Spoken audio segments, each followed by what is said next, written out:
मालवणी एक्सप्रेसच्या दर्शकांचे पुन्हा एकदा स्वागत. मित्रहो, साध्या कारणांमुळे जर एखाद्याला चक्कर आली तर काही घरगुती उपाय आपण करू शकता. पित्त वाढल्यामुळे चक्कर येत असली तर ताज्या आवळ्याचा रस 4 चमचे, त्यात चमचाभर खडीसाखर मिसळून घेतल्यास बरे वाटते.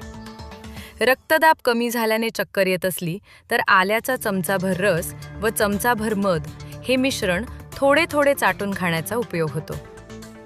अस्वस्थतेमुळे चक्कर येत असली तर कोहळ्याचा रस 4 चमचे व चमचाभर खडीसाखर असे मिश्रण घेता येते.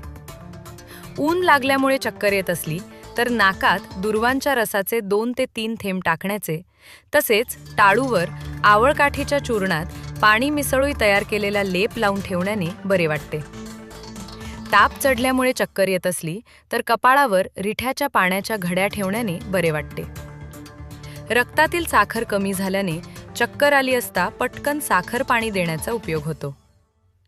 गाडी लागल्यामुळे चक्कर येण्याची सवय असणाऱ्यांना प्रवासाच्या आधी व प्रवासात थोड्या थोड्या वेळाने साळीच्या लाह्या खाव्यात. पण हो, वारंवार चक्कर येत असल्यास तज्ज्ञ डॉक्टरांचा सल्ला अवश्य घ्या.